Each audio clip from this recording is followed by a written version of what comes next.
Welcome back to the Ruddy Brew. T-Edge, King Beaker for the Brew. We are discussing the whitewashing of the church and where racism comes from. It ain't no fault that you scared of the talk, though. I'm black. So where we left off, we were discussing some of the things that transpired that made Jewishness illegal and also intolerable in the History of the Jews, Volume 2, on page 574. In the second paragraph, it says that marriages between Jews and Christian women, which appear to have been of not infrequent occurrence, were punished with death under the Emperor Constantine. Of even greater consequence was the law concerning slaves, which was promulgated by him, whereas his father had only forbidden the admission of slaves into the Jewish community and had simply punished the transgressions of the prohibition by declaring forfeited all slaves so admitted. Constantine decreed that the circumcision of a Christian slave entailed the pain of death and the entire loss of fortune. And if you don't understand, Constantine's father was Constantine. He took over and continued the ideologies of his father with Christianity, aka Catholicism. Beginning on page 608, we have something that I think is worth mentioning here. The issue of the Persian War, unhappy as it was for Julian, was also calculated to deprive the Jews of their short-lived exaltation and prepare a new triumph for the Christians. Julian, however, was dreaming the golden dream which had lured many a Roman general from Crassus and Caesar downwards to the region of the Euphrates. His ambition was to plant the Roman eagle on the further side of the Tigris. Once again, Europe and Asia stood face to face. The scene of the war was laid, for the most part, in the province of Jewish Babylonia. It is impossible to determine which side was espoused by the Jews. The town of flourished, was contained many Jewish inhabitants, was obstinately besieged for 3 days, compelled to capitulate, and finally burnt. The inhabitants escaped in small boats by the canals of the Euphrates. Now again, I tell you, these things are worth knowing because we have been put in this mindset that the things of Babylon ended when the walls were rebuilt in Jerusalem.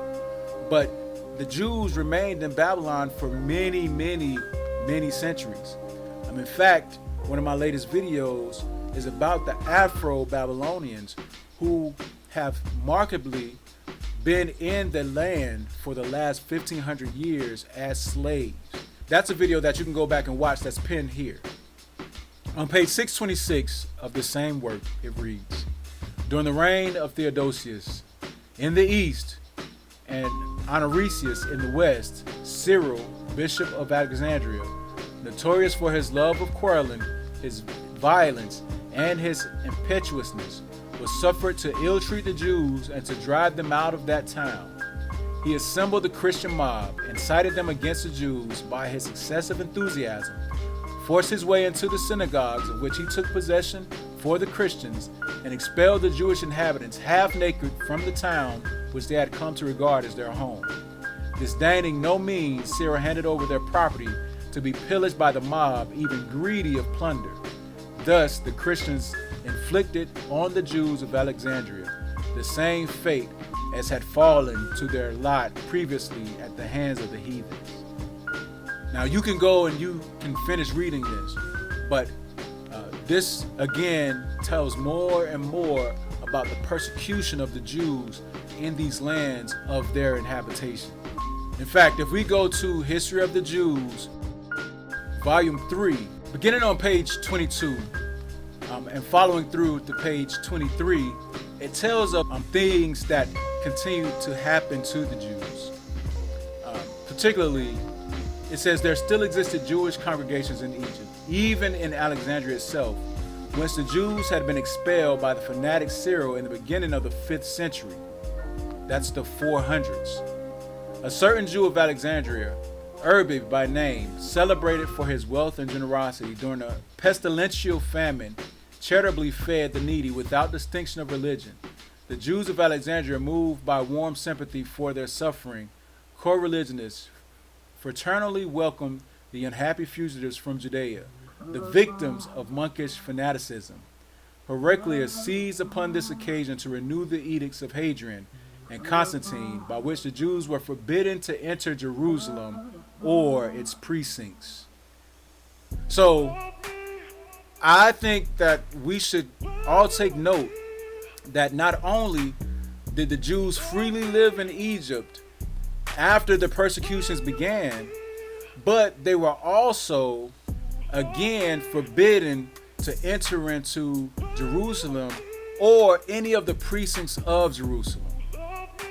If we can't see how the racism began to form, and that this thing is nothing new, and that it has been going on for nearly 2,000 years, then we are completely turning a blind eye to the facts of history. Well, truth be told, many of our historians, many of our theologians, many of our Bible scholars are not diving this deep into the truth to let people know what really happened to our brethren.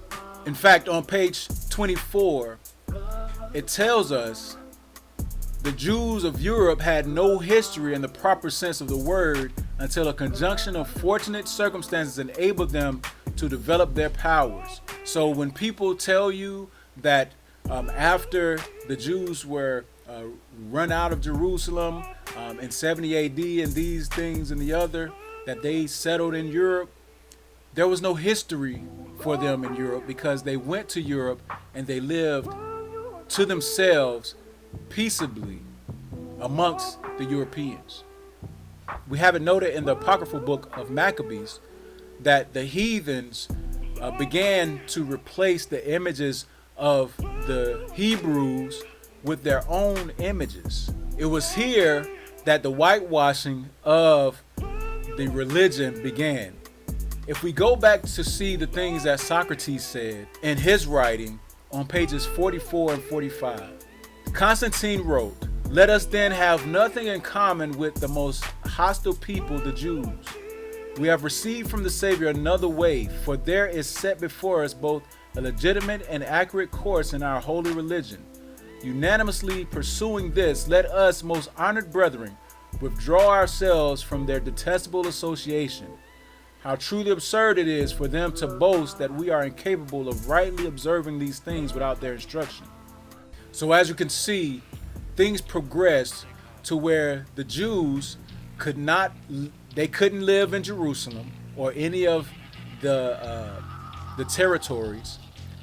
So going forward, we have a people who are being persecuted, who are being hated, who are being hunted down, who are being belittled, who are they're just being crushed under the intolerant spirits of these people who are supposed to be godly, who are supposed to be sharing God's nature.